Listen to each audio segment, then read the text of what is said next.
2월 14일 주일 예배를 하나님께 드리겠습니다. 다 자리에서 일어나시겠습니다. 여는 찬양을 드리겠습니다.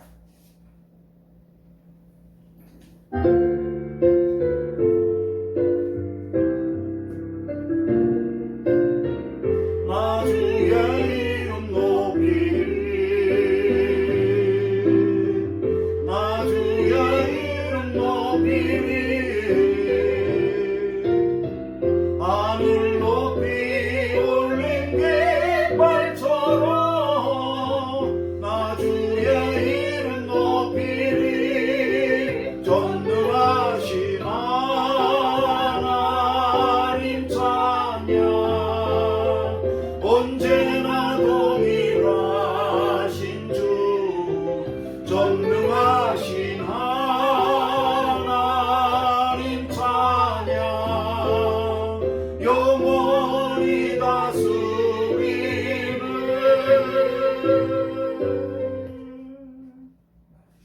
이날에 그들의 하나님 여호와께서 그들을 자기 백성의 양떼같이 구원하시리니 그들이 왕관의 보석같이 여호와의 땅에 빛나리로다. 영원한 사망과 고통의 골짜기에서 헤매던 우리를 건져주신 하나님, 이 시간 주님의 인자하심과 한량없는 자비를 의지하며 예배합니다. 예수님의 십자가 그 피가 내 마음속에 큰 증거 됩니다. 예배하는 동안 오직 하나님께만 집중하는 시간 되게 하시고 오직 하나님께만 영광 돌리는 시간 되게 하여 주시옵소서. 예수 그리스도의 이름으로 기도하였습니다. 아멘. 찬송가 84장입니다.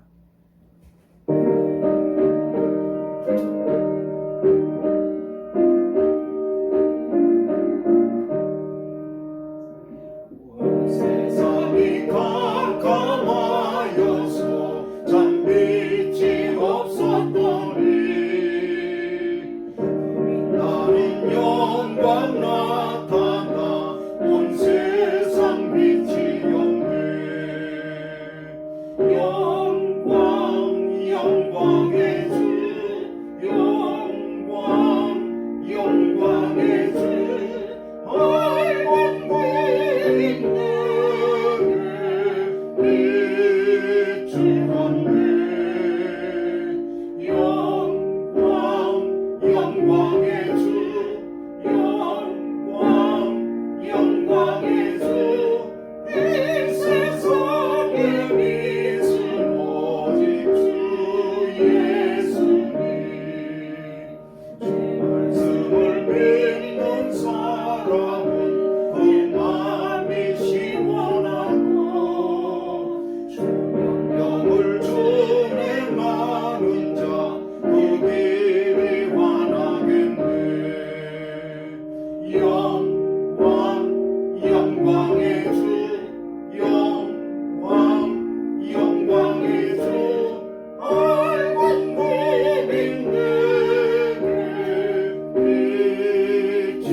교동문 26번입니다.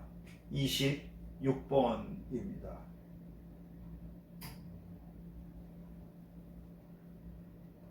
내 백성아 들을지어다. 내가 말하리라. 이스라엘아 내가 네게 증언하리라. 나는 하나님 곧 네 하나님이로다. 나는 내 재물 때문에 너를 책망하지는 아니하리니 내 번제가 항상 내 앞에 있음이로다.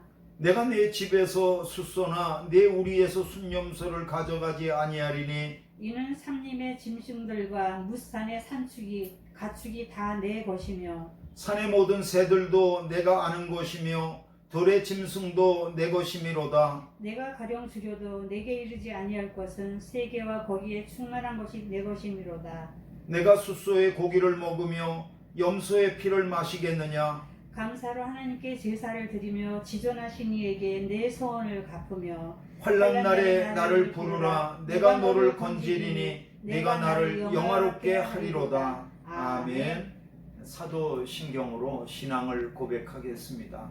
전능하사 천지를 만드신 하나님 아버지를 내가 믿사오며 그 외의 아들 우리 주 예수 그리스도를 믿사오니 이는 성령으로 잉태하사 동정녀 마리아에게 나시고 본디오 빌라도에게 고난을 받으사 십자가에 못 박혀 죽으시고 장사한 지 사흘 만에 죽은 자 가운데에서 다시 살아나시며 하늘에 오르사 전능하신 하나님 우편에 앉아 계시다가 저리로서 산 자와 죽은 자를 심판하러 오시리라.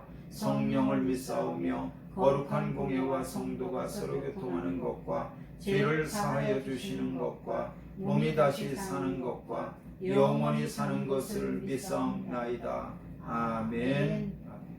송영 1장입니다.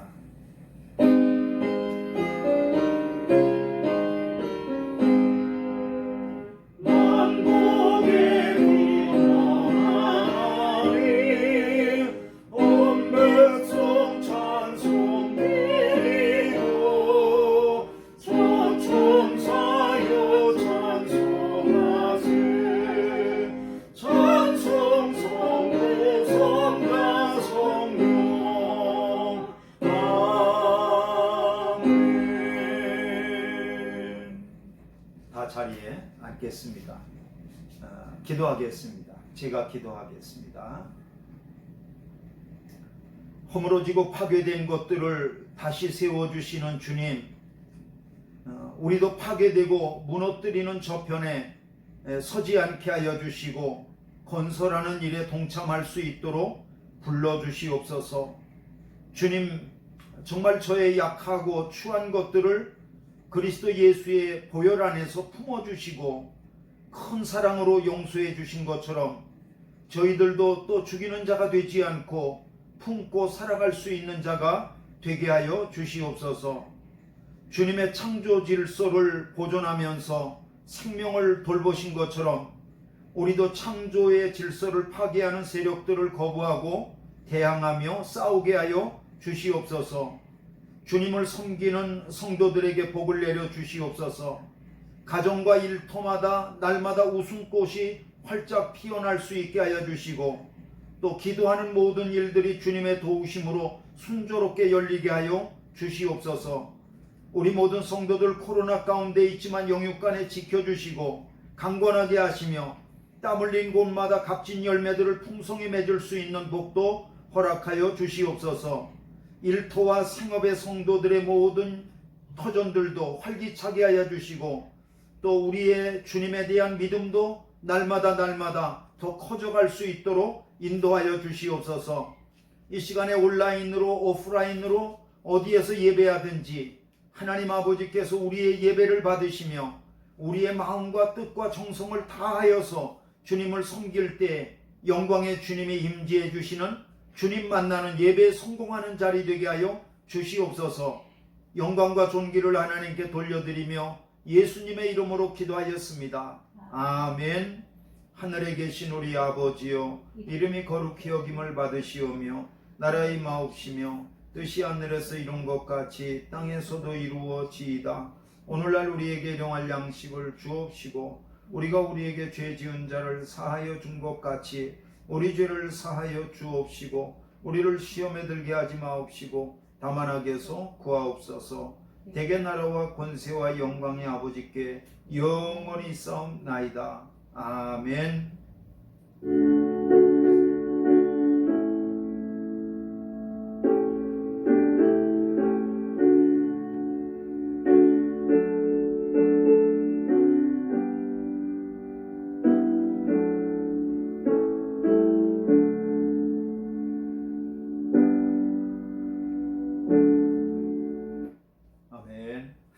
이 시간에는 하나님 앞에 드려진 봉헌 예물을 손에 붙잡고 함께 기도하도록 하겠습니다. 봉헌 기도 드리도록 하겠습니다. 하나님, 가난한 과부가 헌금하는 모습을 관심 있게 지켜보시고 제자들에게 그 생활비 전부를 넣었다고 칭찬하셨던 말씀을 기억하고 있습니다. 아버지 하나님, 우리의 드리는 것이 하나님 앞에 인정받고 또 칭찬받을 수 있는 예물 될 수 있도록 인도하여 주시옵소서. 하나님, 우리가 드린 예물뿐만 아니라 그 속에 담겨 있는 우리 삶의 땀, 수고, 아픔, 감사, 아니 우리 모든 전부를 담았사오니 우리의 전부를 받아주시옵소서. 믿음으로 기도하며 드리는 모든 예물들이 어린 양 보호자의 피어오르는 향기같이 되게 하여 주시옵소서. 하나님, 계절이 바뀌면 봄이 오는 것처럼 주님께 내어 맡기며 드리는 우리의 모든 헌신의 삶 가운데도, 우리의 인생 가운데도, 우리의 삶 가운데도 하나님이 주시는 새봄 같은 역사가 일어나게 하여 주시옵소서. 감사하옵고 예수님의 이름으로 기도하였습니다. 아멘. 하나님께서 우리에게 주시는 말씀을 같이 읽겠습니다. 오늘 하나님의 말씀은 열왕기하 2장 1절로부터 14절까지의 말씀입니다. 열왕기하 2장 1절로부터 14절까지의 말씀입니다. 한 절씩 한 절씩 교대로 읽겠습니다. 여호와께서 회오리 바람으로 엘리야를 하늘로 올리고자 하실 때에 엘리야가 엘리사와 더불어 길갈에서 나가더니 엘리야가 엘리사에게 이르되 청하건대 너는 여기 머물라 여호와께서 나를 베델로 보내시느니라 하니 엘리사가 이르되 여호와께서 살아계신가 당신의 영혼이 살아있음을 두고 맹세하노니 내가 당신을 떠나지 아니하겠나이다 하는지라. 이에 두 사람이 베델로 내려가니 베델에 있는 선지자의 제자들이 엘리사에게로 나와 그에게 이르되 여호와께서 오늘 당신의 선생을 당신의 머리 위로 데려가실 줄을 아시나이까 하니 이르되 나도 또한 하노니 너희는 잠잠하라 하니라. 엘리야가 그에게 이르되 엘리사야 청하건대 너는 여기 머물라 여호와께서 나를 여리고로 보내시느니라.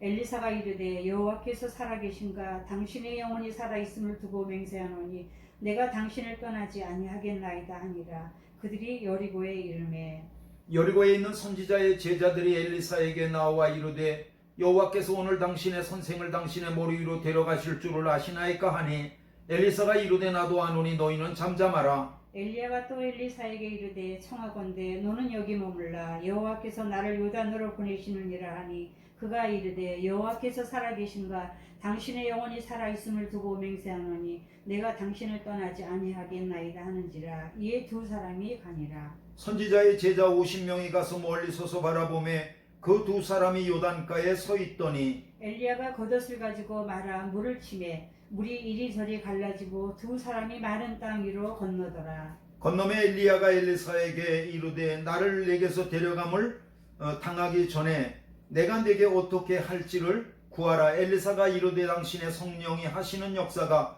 갑절이나 내게 있게 하소서 하는지라.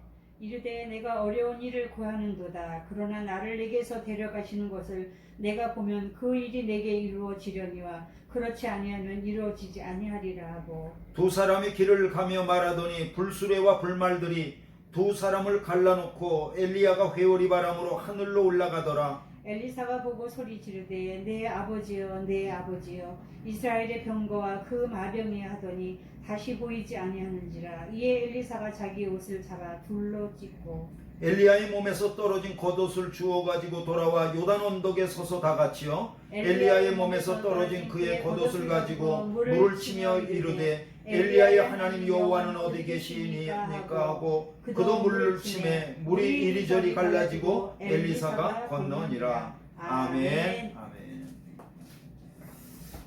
반갑습니다. 하나님의 평화가 여러분과 함께 하시기를 빕니다. 오늘은 열왕기하 2장 1절로 14절까지의 말씀을 중심으로 거룩한 관심이라고 하는 제목을 가지고 하나님의 말씀을 들으며 은혜를 받겠습니다. 먼저 기도하고 말씀 듣겠습니다. 하나님 아버지, 오늘도 하나님의 말씀에 저희의 귀를 기울입니다. 아버지 하나님, 성령께서 이 자리에 오셔서 우리의 귀를 열어주시고 마음의 문을 열어주셔서 하나님께서 내게 주시는 음성을 들을 수 있도록 인도하여 주시옵소서. 성령께서 운행하는 시간 되게 하여 주시고 은혜 받는 시간 되게 하여 주시옵소서. 변화되는 시간 되게 하여 주시옵소서. 예수 그리스도의 이름으로 기도하였습니다. 아멘.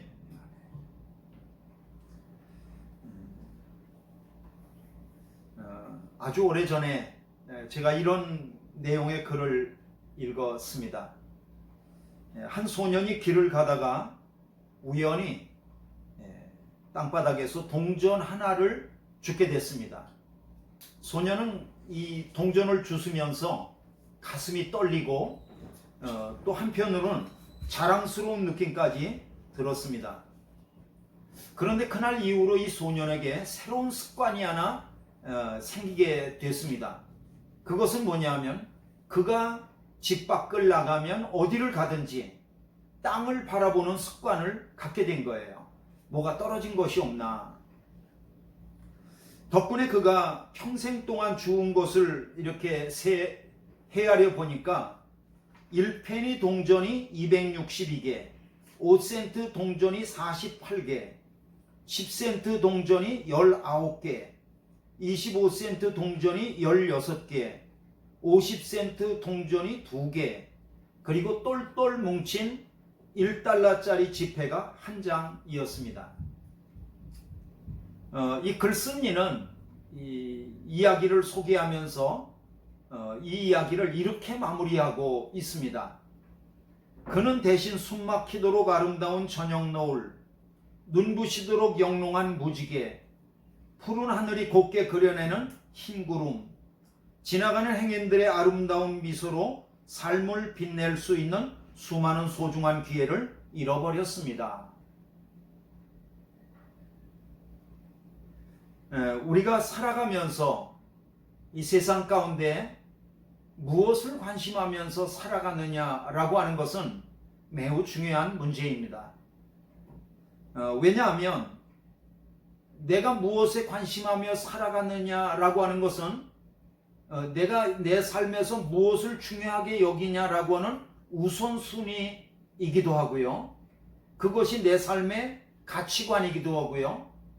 가치관으로만 끝나는 것이 아니라 내 인생이 끝나는 날에 내 인생이 성공했느냐 또 아니면 내 인생을 실패로 마쳤느냐 라고 하는 것을 결정하는 그러한 분기점이 되기 때문입니다.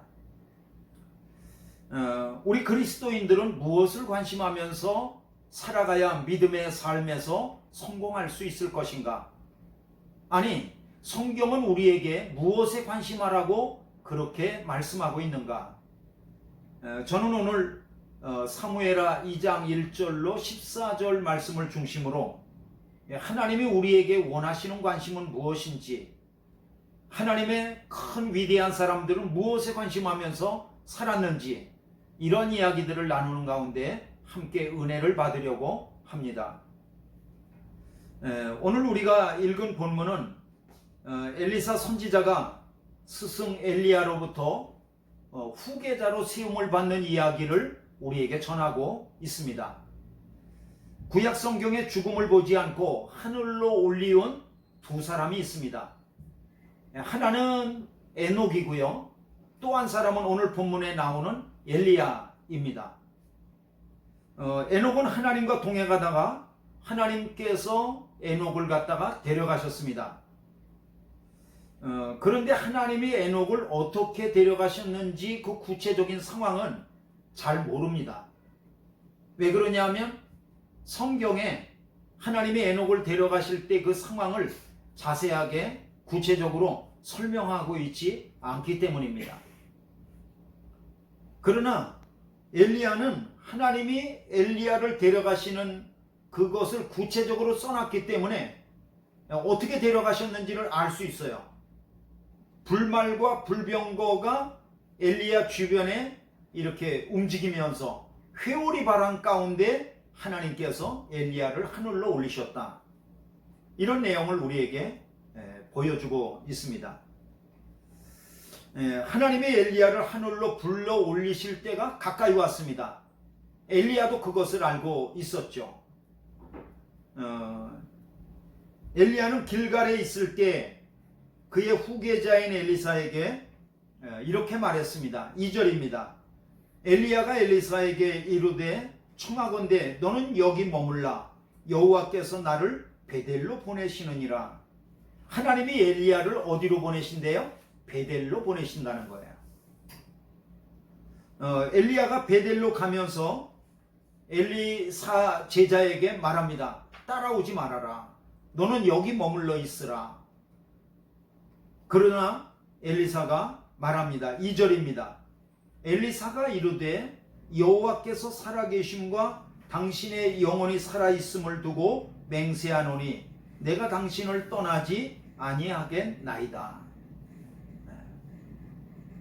엘리사는 죽기 살기로 스승 엘리야를 따라가겠다고 그 굳은 결심을 보여주고 있습니다. 그래서 엘리야, 엘리사 이 두 사람이 함께 베델로 갔던 거죠. 베델에 갔을 때 스승 엘리야는 엘리사에게 또 이렇게 말을 합니다. 4절입니다.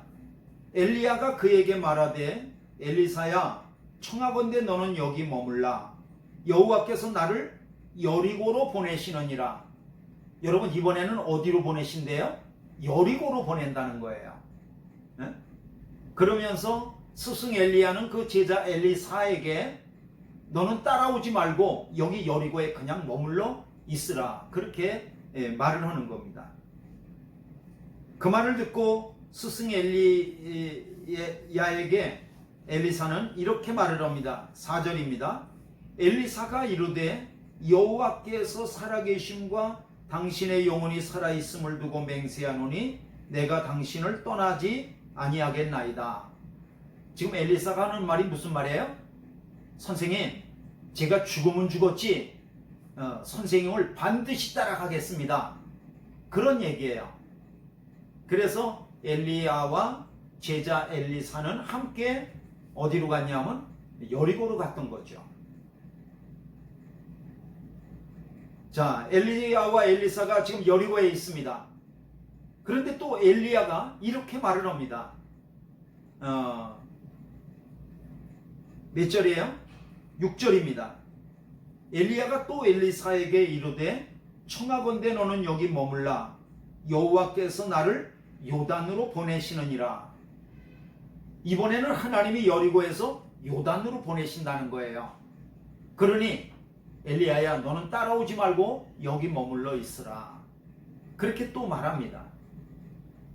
그 말을 듣고 제자 엘리사가 스승 엘리야에게 대답합니다. 6절입니다. 여호와께서 살아계심과 당신의 영혼이 살아있음을 두고 맹세하노니 내가 당신을 떠나지 아니하겠나이다. 역시 엘리사는 선생님, 저는 선생님이 어디로 가시든지 떠나지 않겠습니다. 선생님을 따라가겠습니다. 그런 말입니다. 그래서 엘리야와 제자 엘리사가 함께 요단으로 갔던 거죠. 요단에 가서 스승 엘리야가 엘리사에게 이렇게 말합니다. 9절입니다. 나를 내게서 데려감을 당하기 전에 내가 내게 어떻게 할지를 구하라. 지금 하나님께서 엘리야 나를 갖다가 하늘로 불러 올리려고 하시는데 불러 올리기 전에 마지막으로 내 소원이 무엇인지 나에게 말하라는 거예요. 아마 이 정도 되면 엘리야도 제자 엘리사의 소망이 무엇인지 소원이 무엇인지 이미 알고 있었을 것 같아요. 그럼에도 불구하고 너 소원이 뭐냐? 마지막으로 내 소원을 좀 한번 말해봐라. 그렇게 말합니다. 그러자 엘리사가 스승 엘리야에게 말합니다. 9절입니다. 엘리사가 이르되 당신의 성령이 하시는 역사가 갑절이나 내게 있기를 하소서 하는지라. 참 중요한 말입니다. 참 중요한 말입니다. 그 말을 듣고 엘리야가 말합니다. 10절입니다. 이르되 내가 어려운 일을 구하는도다. 그러나 나를 내게서 데려가시는 것을 내가 보면 그 일이 내게 이루어지려니와 그렇지 아니하면 이루어지지 아니하리라.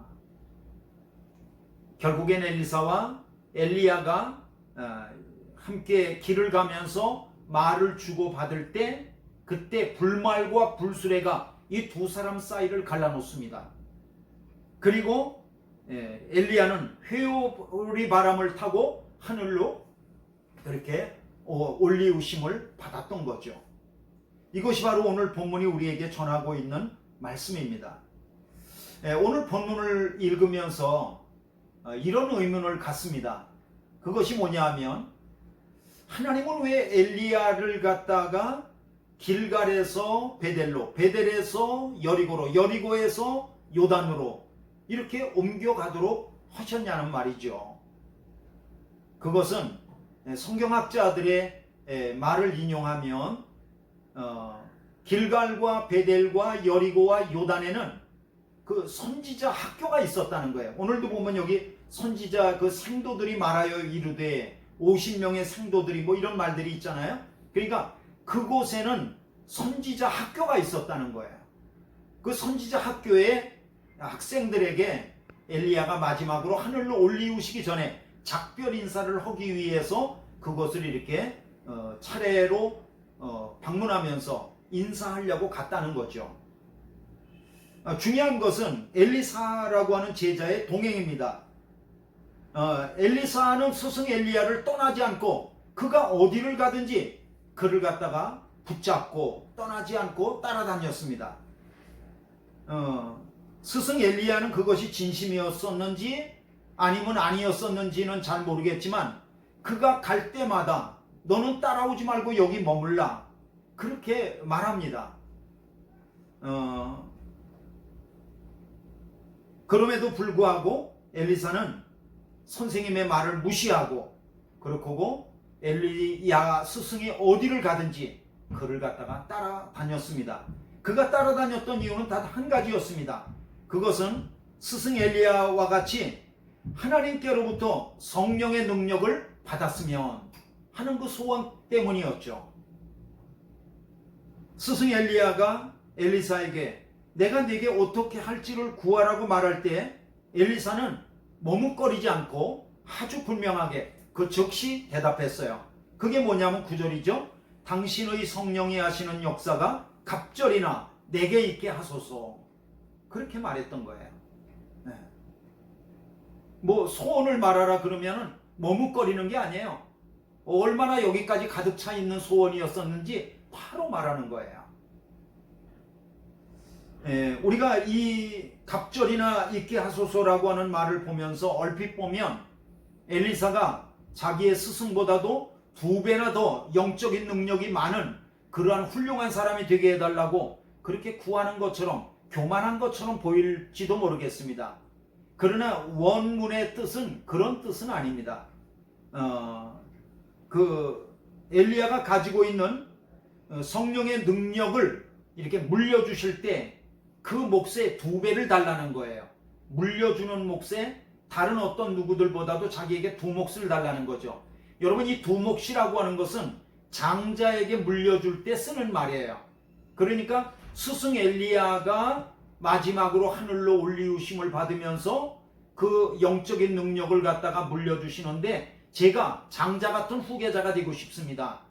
제가 어떤가는 그러한 제자가 되고 싶습니다. 후계자가 되고 싶습니다. 그러한 영적인 소망을 담은 뜻이죠. 네. 중요한 것은 여기서 엘리사가 보여주고 있는 그의 관심입니다. 엘리사의 관심은 이 세상이나 이 세상에 있는 그 어떤 것이 아니었어요. 엘리사의 관심은 오직 이것이었습니다. 그게 뭐냐 하면 영적인 관심이었습니다. 거룩한 관심이었습니다. 선생님과 같이 나도 이 세상 가운데 살아가면서 하나님께 쓰임받는 사람이 되고 싶고 성령의 능력에 붙잡힌 바 된 사람이 되고 싶습니다. 이런 거룩한 관심, 거룩한 욕심을 그가 마음속에 가지고 있었다는 거죠. 하나님께서는 이것을 귀하게 보셨어요. 그리고 하나님께서는 엘리사에게 그 소망을 하시고 그에게 영적인 능력을 주셨던 거죠.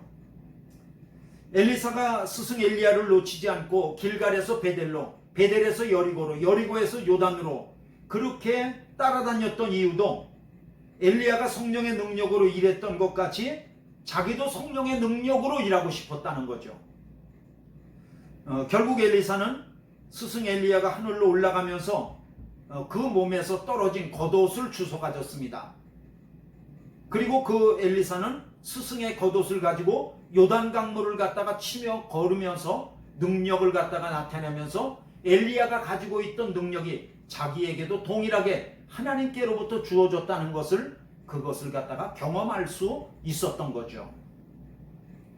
여러분, 능력이라고 하는 것은 옷에서 나오는 것이 아니라 오직 하나님이 주시는 것을 믿으시길 바랍니다. 엘리사의 관심은 거룩했습니다.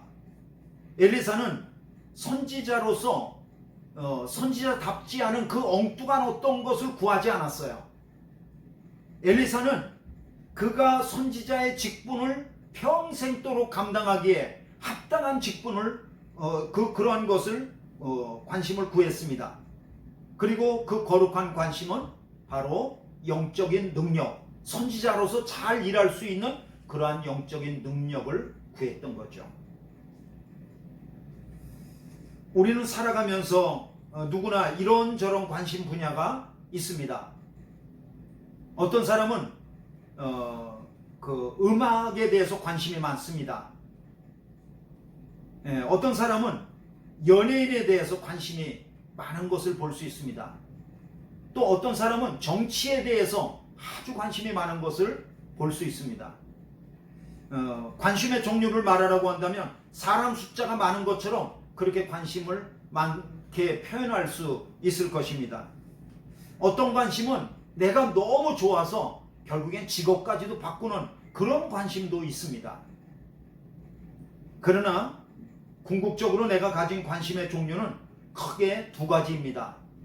그것은 뭐냐면 그냥 살아가면서 내 삶을 질을 갖다가 높이기 위해서 그냥 이렇게 가지고 있는 그저 그런 관심이 있을 수 있고요. 하나는 내가 마땅히 가져야 될 관심입니다. 우리가 살아가면서 마땅히 가져야 할 관심 중에 집중하는 것이야말로 그것은 성공의 지름길일 것입니다. 마땅히 가져야 될 관심을 갖는 것, 엉뚱한 관심 갖지 않고 마땅히 가져야 될 관심을 갖는 것이야말로 그것이 자기가 가진 분야에서 성공할 수 있는 길입니다.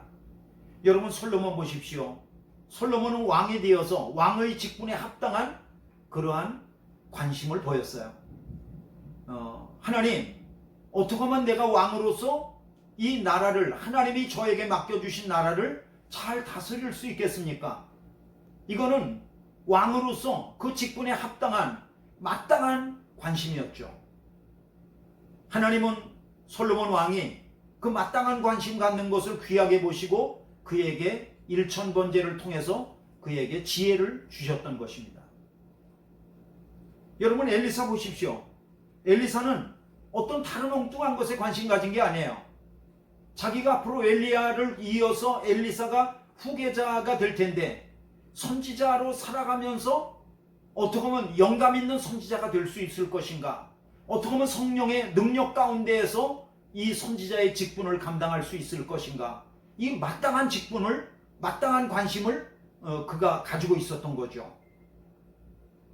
결국에는 엘리야로부터 겉옷을 물려받게 되어졌고 또 하나님께로부터 성령의 권능을 받게 되어져서 그의 선지자의 직분을 잘 달려갈 수 있었던 거죠.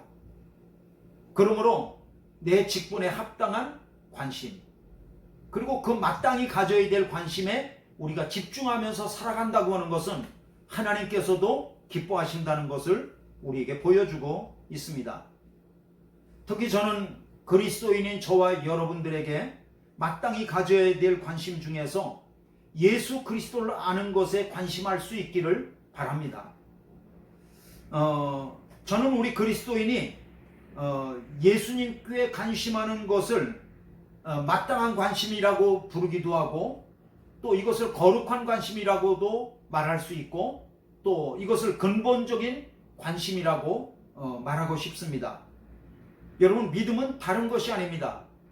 우리 주님 예수님께서 관심하고 있는 이 땅 위에서의 하나님의 나라가 더 커져가는 것, 그것에 나도 함께 관심을 동참하는 것, 그것이 믿음이죠. 그리고 그것을 우리 예수님께서 기뻐하시는 거죠. 여러분, 예수님은 빌립보 가이사라에서 제자들에게 이런 말씀을 하셨어요. 내가 장차 장로들과 제사장들과 서기관들에게 버림받아 죽임을 당하고 3일 만에 부활할 것이다. 그러나 제자들은 이게 무슨 말인가? 전혀 들리지가 않는 거예요. 또 예수님은 빌립보 가이사라 지방에 있는 어떤 그 높은 산에 올라가셔서 제자들에게 영광 중에 변화되어진 모습을 그들에게 보여주셨어요. 그리고 그 산에서 내려오시면서 얘들아, 내가 죽임을 당할 것이고 3일에 부활할 것이다, 그 말을 해주셨어요. 그러나 제자들은 예수님이 도대체 지금 무슨 말씀을 하시나 그게 귀에 들어오지를 않는 거예요. 그리고 그 이후에도 여러 차례 기회가 있을 때마다 예수님께서는 제자들에게 내가 예루살렘에 올라가게 되어지면 종교 지도자들에게 죽임을 당하고 3일 만에 부활할 것이다 라고 말씀하셨습니다. 그러나 그 12제자 그 누구에게도 귀에도 아무런 소리가 들려오지를 않았어요. 왜 그렇죠? 제자들은 예수님이 십자가에 죽는다는 것에 대해서 관심이 없어요. 그러면 제자들의 관심은 뭐예요? 예수님이 예루살렘에 올라가셔서 영광스럽게 되시게 되면 그 영광스러운 데에서 내가 얻을 수 있는 건 무엇인가? 여기에만 관심하고 있는 거예요. 그러니까 예수님이 고난받으시고 십자가에 달려 죽으신다는 것에는 관심이 없으니까 이 귀에 아무 소리도 들려오질 않는 거죠. 여러분, 예수님께서 관심하는 것은 십자가의 죽으심과 부활입니다. 그러나 우리는 십자가 없는 부활만 관심하려고 할 때가 많아요. 고난 없는 영광만 구하려고 그럴 때가 많습니다. 그래서 우리는 믿음에 실패하게 되고 또 예수님의 말씀이 내게 들려오지를 않게 되는 거죠. 여러분, 믿음은 다른 게 믿음이 아니라 예수님과 함께 가면서 고난도 함께 받고 영광도 함께 받는 것이, 그것이 바로 제자이고 그것이 바로 마땅한 관심입니다. 우리가 주님과 마땅한 관심을 같이 할 때 예수님께로부터 주시는 말씀도 들을 수 있고 우리의 믿음에도 실패하지 않고 우리가 그 믿음의 길을 잘 걸어갈 수가 있게 되어집니다. 말씀을 마칩니다. 여러분, 이런 말 들어보셨습니까? 벼는 농부의 발걸음 소리를 듣고 자란다. 들어보셨나요? 여러분, 벼가 농부의 발걸음 소리를 듣고 자란다고요? 우리는 이렇게 생각할지 몰라요. 아니, 목사님, 무슨 벼가 농부의 발걸음 소리를 듣고 자라요? 벽시 뿌려놓으면 그냥 지가 잘 자라는 거 아니에요? 그럴지 모르겠습니다. 여러분, 논농사를 지어보신 분들은 압니다. 논농사라고 하는 것은 수십 번 가서 그것을 돌봐줘야만 벼가 될 수 있는 거예요. 만약에 농부가 그 논에 대해서, 벼에 대해서 관심 갖지 않고 엉뚱하게 다른 데에 관심 가지면요, 논은 잡초밭이 됩니다. 벼도 잡초가 됩니다. 그러므로 벼는 농부의 발걸음 소리를 듣고 자란다고 하는 말은, 바꿔 말하면 하물며 식물조차도 농부의, 사람의 관심이 있어야만 제대로 잘 자랄 수 있다고 하는 것을 우리에게 보여주고 있습니다. 여러분, 믿음도 마찬가지입니다. 믿음도 그냥 아무렇게나 내놨는데 막 믿음이 자란다? 그런 경우는 없습니다. 그런 경우는 없습니다. 여러분, 하나님의 말씀에 관심하시길 바랍니다. 여러분, 예배 그냥 드리는 대로 드리지 말고 온 마음과 정성을 다해서 예배하시길 바랍니다. 무엇보다도 성경을 읽기를 통해서 예수님의 관심인 하나님 나라에 그 부르심받은 백성으로서 내가 어떻게 응답하며 이 세상을 살아갈 것인가, 그 예수님의 관심에 내 관심을 그렇게 겹쳐놓고 동일화하실 수 있기를 바랍니다. 그런 거룩한 관심 가운데 하나님께서 저와 여러분에게 성령의 능력을 주셔서 우리를 아름답게 쓰실 줄로 믿습니다. 모쪼록 거룩한 관심에 관심 가지셔서 하나님의 영광이 내 마음속에 임하고 나를 통하여서 정말 하나님의 관심이, 하나님의 나라가 점점 더 커지는 역사가 있기를 주님의 이름으로 축원합니다. 기도하겠습니다. 하나님 아버지, 은혜와 사랑을 감사합니다. 이 세상과 세상의 헛된 것들에 관심 갖지 않게 하여 주시고 오직 하나님의 말씀과 예배와 거룩한 관심에 귀 기울일 수 있도록 도와주셔서 정말 우리의 삶이 하나님의 영광으로 가득 차게 하여 주시옵소서. 예수 그리스도의 이름으로 기도하였습니다. 아멘.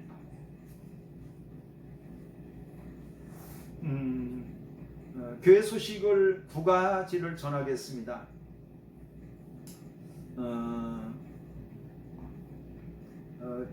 내일 모레 화요일 날이죠. 2월 16일 날 앙겔레스 경신교회에서 지방회가 있습니다. 여러분들 위임장까지도 지방의 대표들은 주셨는데 지방의 대표들께서는 그 시간에 온라인으로도 함께 참여하실 수 있도록 해주시기를 바랍니다. 여러분들에게 그 코드를 갖다가 알려드리도록 그렇게 하겠습니다. 그리고 2월 셋째 주에는 우리가 매년 그 매월달 셋째 주에 성찬식을 행하던 것처럼 이번에도 성찬식을 그 방역 수칙을 잘 지키면서 그렇게 행하도록 하겠습니다. 그리고 아울러서 한 가지 뭐 더 추가로다가 광고를 하나 더 하자면, 여러분 할 수 있으면 여러분 집 바깥에 나가서 이렇게 활동하시고 그렇게 하실 수 있다면 여러분 예배당에 나오셔서 함께 예배할 수 있기를 바랍니다.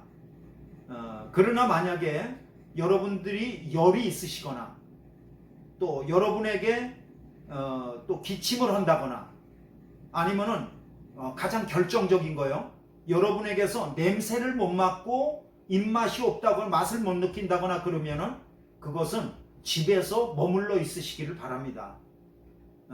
그렇지 않으면은 여러분들이 할 수 있으면 예배당에 나와서 면적의 30%까지 예배할 수 있으니까 더 예배할 수 있습니다. 여러분 같이 나와서 방역 수칙을 잘 지키면서 그렇게 하면서 예배할 수 있기를 바랍니다. 다 자리에서 일어나시겠습니다. 일어나셔서 찬송가 510장입니다. 510장 같이 부르시겠습니다.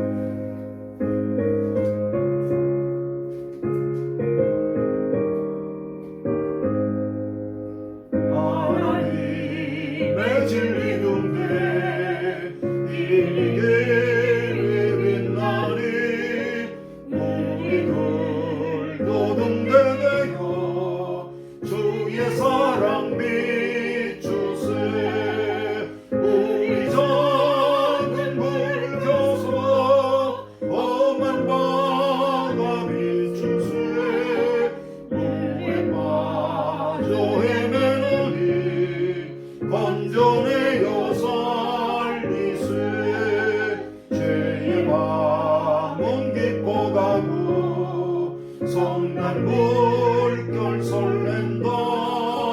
어디 불빛 없는 가구 잡는 물이 많구나.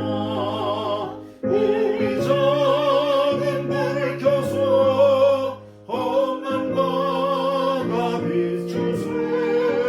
물에 빠져 헤매노니 건져내어 살리세. 너의